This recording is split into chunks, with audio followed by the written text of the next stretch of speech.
মামলাটা মিথ্যা মামলা না, মামলাটা যথাযথ এবং সত্যি মামলা, এবং পুলিশের চার্জশিটে মামুন দোষী প্রমাণিত হয়েছে। কারণ পুলিশ আমার সাথে ফোনেই ছিল এই ঘটনাটা পুরোটা টাইমটাতে। সে আমাকে মেরে আমার গাড়ি নিয়ে গিয়েছিল, আমার মোবাইল নিয়ে গিয়েছিল, পরে আবার একজন বড় ভাইয়ের তত্ত্বাবধানে গাড়িটা ফেরত দিয়ে গেছে, আমার বাসায় গেট টেট ভেঙে ফেলেছিল, আমার দারোয়ানকে মেরেছিল, আমার বাসার দরজা ভেঙেছিল, এগুলো সব জানে। DHS area CCTV covered area, সমস্ত কিছু রেকর্ড আছে সেখানে। তো আমার প্রথম বক্তব্য হচ্ছে যে মামলাটা যেটা হয়েছে সেটা হচ্ছে একদম ট্রুথ, এখানে কোনো মিথ্যা বক্তব্য নাই, ঠিক আছে। 2 নাম্বার কথা হচ্ছে যে মামলাটা কিন্তু দায়ের করা হয়েছিল 13 ডিসেম্বর 2023 সালে, মানে পরের দিন। এটা পরের দিন আমি থানাতে যেয়ে আমি একটা অভিযোগ করে দিয়েছি, এবং অভিযোগ প্রমাণিত হওয়ার কারণে মামলাটা সরকার দায়ের করেছেন, যেহেতু অভিযোগ প্রমাণিত হয়েছে।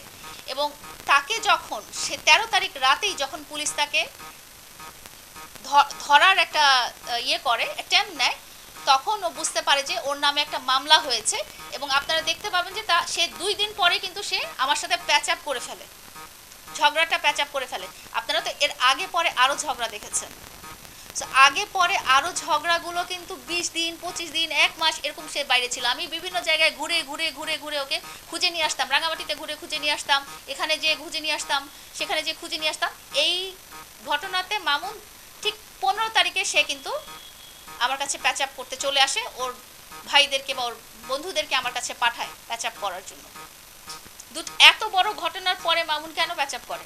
কারণ সে জানতে পেরেছে যে একটা মামলা হয়েছে, এবং প্যাচ আপ করার পর থেকেই সে আমাকে ইমোশনালি, এবং আপনারা তো সবাই জানেন আমি মামুনকে অনেক ভালোবাসি এবং কখনোই মামুনের ক্ষতি চাই না, খারাপ চাই না। এটাও মামুন খুব ভালো করেই জানে যে লায়লার দ্বারা আমার কোনোদিন কোনো ক্ষতি হবে না, সবসময় ভালোই হবে। আজ পর্যন্ত ওর কোনো ক্ষতি আমি করেছি এটা আপনারাও বলতে পারবেন না, মামুনও বলতে পারবে না। সো মামুন জানে যে মামুন যখন আমার সামনে এসে দাঁড়াবে এবং সে যখন বলবে, তখন আমি অবশ্যই হয়তো মামলাটা তুলে নিতে পারি। সো সে আমাকে নানাভাবে চাপ প্রয়োগ করতো যে মামলাটা তুলে নাও। হ্যাঁ, আমরা ঠিক হয়ে গেছি তো, এরকম তো মারপিট সবাই হয়, তুমি আমার এটা, সো তোমাকে আমি মারলেও তুমি আমার, তোমাকে আমি কাটলেও তুমি আমার, এই ধরনের নানা রকম ইমোশনাল ডায়ালগ সে আমাকে দিতে থাকে এবং আমার উপরে চাপ প্রয়োগ করতে থাকে যে তুমি মামলাটা তুলে নাও। এবং একটা আমি সবসময় আপনাদেরকে বলেছি যে আমি সংসারটা কন্টিনিউ করতেই চাই। হ্যাঁ, মানে সংসার বলতে বোঝাচ্ছে যে আমরা একসাথে যে থাকার ব্যাপারটা আছে, আমি সবসময় সেটা কন্টিনিউ করতেই চাই। এবং সবসময় আমি এটাও চিন্তা করি যে না, মামুন যাতে ভালো থাকে, খারাপ না থাকে। কিন্তু এদিকে সে আবার আমাকে চাপও প্রয়োগ করছে যে তুমি এটা মামলাটা তুলে নাও, মামলাটা তুলে নাও। কিন্তু মামলাটা যখন আমি রিয়েলাইজ করলাম যে মামুনের আচরণগত কিন্তু পরিবর্তন হয়েছে শুধুমাত্র মামলাটার কারণে। মামুন তার ভালো ব্যবহারটা আমাকে দেখিয়েছে শুধুমাত্র মামলাটার কারণে। তো একটা পর্যায়ে আমার যখন মনে হলো যে না, ও এত করে বলছে, ওকে সুযোগ দেই, ও বলছে আমাকে একটু সুযোগ দাও, হ্যাঁ আমাকে একটু সুযোগ দাও। তো তখন আমি যেটা হয়েছে যে আমি চিন্তা করলাম যে সুযোগ দেই। ও তার উকিল রকিব, যার ভিডিও আমি দেখালাম, ও কিন্তু মামুনের ক্লোজ ফ্রেন্ড। ও তার উকিলকে দিয়ে বলল যে তুমি আদালতে যাও, আদালতে যেয়ে তুমি এই মামলাটা প্রসেস করো এবং বলো যে লায়লা মামলাটা তুলে নিতে চায়, ঠিক আছে। তো রকিবকে টাকা পয়সা যা দেওয়ার সে আমার কাছ থেকে নিয়ে রকিবকে দিল এবং বললো মামলাটা যাতে তুলে। মামলাতে ইভেন যে সাক্ষী লাগে, সেই সাক্ষীরাও হচ্ছে মামুনের বন্ধু। হ্যাঁ, তো তারপরে যেটা হয়েছে যে আমি রকিবকে বলছি, রকিব আমি কিন্তু সাইন করি নাই এখনো, কারণ আমার মনে হচ্ছে যে এই ঘটনা আবার হতে পারে, সাইন করি নাই এখনো, আর আবারও হতে পারে। এইরকম প্রসেস কিন্তু চলছে 1 মাস 2 মাস, এখন কিন্তু আজকে কিন্তু 6টা মাস, কিন্তু ওর প্রতি তো আমার ভালোবাসা কমে নাই। কিন্তু আমার মনে হয়েছে যে ওকে যদি বুঝানো না যায় যে তুমি যেটা কাজ করেছো সেটা ঠিক না, তাহলে ওকে তো আমি ভালো করতে পারবো না। ও এই কাজ আমার সাথে করার পরে অন্য কারোর সাথে, যেটা আপনারা দেখেছেন যে প্রোগ্রামের দিন সে আরেকজনকে মেরেছে, মাঝখানে আরও অনেকজনকে মেরেছে, সেগুলোর তো ভিডিও নাই।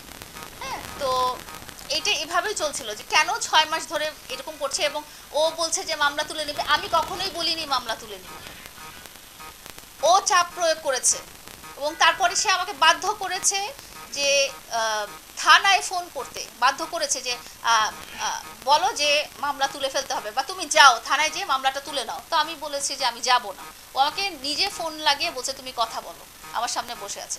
মানে সে আমাকে ভয়ভীতি প্রদর্শন করে সে মামলাটা তুলে নেওয়ার একটা প্রক্রিয়া করছে। তারপরে যখন দেখলো যে রকিব আমাকে বুঝতে পেরেছে যে আমি মামলাটা তুলতে চাচ্ছি না, সে আরেকটা লয়ারের কাছে গেল এবং বললো যে আপনি জামিনের ব্যবস্থা করেন এবং তারপরে আমরা দুজনে আদালতে যে আমরা আপোসনামা দিব। সেখানেও আমি বললাম যে ভাই আমি মামলাটা দেখতে চাই।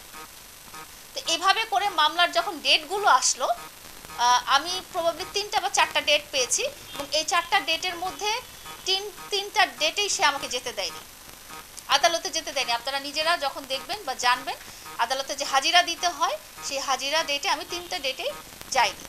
পরবর্তীতে লাস্ট যে ডেটটা পড়েছিল, আপনারা জানেন যে আমি ইচ্ছা করলেই আদালতে যে শুনানির ডেট নিতে পারি না। হ্যাঁ, এটা কিন্তু মহামান্য আদালতই ডিসাইড করেন যে নেক্সট হিয়ারিংটা কবে হবে। তো এটা লাস্টটা ছিল হচ্ছে মার্চ মাসের 14 তারিখে, যেদিন মামুন আমার বাসা থেকে চলে যায় তার আগের দিন। সেদিনও সে আমাকে আদালতে যেতে দেয়নি। তো তারপরে ওই মার্চ মাসে আদালত আমাদেরকে আরেকটা ডেট দিয়েছিল 30 তারিখ মে। ঠিক আছে, 30 তারিখ মেতে আদালত আমাদেরকে আরেকটা ডেট দিয়েছিল এবং যখন সে গেল না তখন আমাকে আমার লয়ার বলল যে আপনি যদি বারবার আদালতে মিস করেন তাহলে আদালত বলবে যে এই মামলাটা হয়তো সিরিয়াস মামলা না, এটা হয়তো ফেক মামলা, কারণ আপনি বাদী হয়ে আপনি আদালতে উপস্থিত নাই।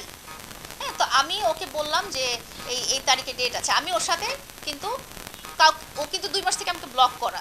সো আমি অন্যদেরকে দিয়ে বলাচ্ছি যে দেখো এরকম একটা ডেট আছে 30 তারিখে, এরকম একটা ডেট আছে। তো তারপরে কি হলো, 21 তারিখে ওর একটা বড় ভাইয়ের মাধ্যমে ওর সাথে আমার দেখা হলো মামলার ব্যাপারে। শুধু বড় ভাই বললো যে তোমরা ঠিক করে নাও বা কিছু করো, যেটা করো। ও বললো যে না তুমি মামলা তুলে নাও। তাই বললাম আমি তো মামলা তুলবো না। হ্যাঁ, তখন সে ওইটা বলতে লাগলো যে 31 তারিখে আমার ওপেনিং আছে, এটা কেমন হবে, সবাই ভাববে যে তুমি ইচ্ছা করে ওপেনিংয়ের আগে আমাকে ফাঁসায় দিচ্ছ, এটা সেটা। এইভাবে সে আবারও, কিন্তু এর মধ্যে কিন্তু সে আমার সাথে ব্লক করা। তারপরে এই মামলার কথাবার্তার কারণে সে একটা নাম্বার থেকে আমাকে, ওই যে নেপালি নাম্বার থেকে, একটা বিদেশি নাম্বার থেকে সে আমাকে ওপেন করে রেখেছে শুধু মামলার বিষয়ে কথা বলার জন্য। এবং তাকে আমি বলেছি যে তুমি লয়ারের সাথে চলো, লয়ারকে আমার কন্ডিশনগুলো আমি বলবো, তোমার কন্ডিশন যেহেতু একটা ক্ষতির সম্মুখীন আমরা দুজনই হয়েছি, আমি হয়েছি, তুমি করেছো, সো আমরা লয়ারের সাথে কথা বলবো। তো সে গাফিলতি করে লয়ারের কাছেও গেল না। 2টা দিন দিয়েছি, সে লয়ারের কাছেও গেল না। সমস্ত কথা কনভারসেশন আমি ফোল্ডারে রেখেছি, আপনারা দেখে নেবেন, বা ওর ভয়েসগুলো ফোল্ডারে রেখেছি, আপনারা নিয়ে নেবেন।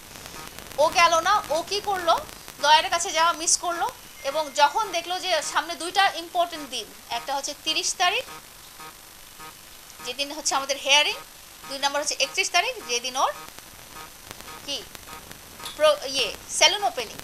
ঠিক আছে, তো ওর সহযোগী মাসুদ খান এবং ওদের একজন ব্রিটিশ সিটিজেন ভাই সোহেল ভাই, ওরা আমার বাসায় আসলো এবং এই লাইভটা আমি স্ক্রিন রেকর্ড করেছি, আপনারা নেবেন।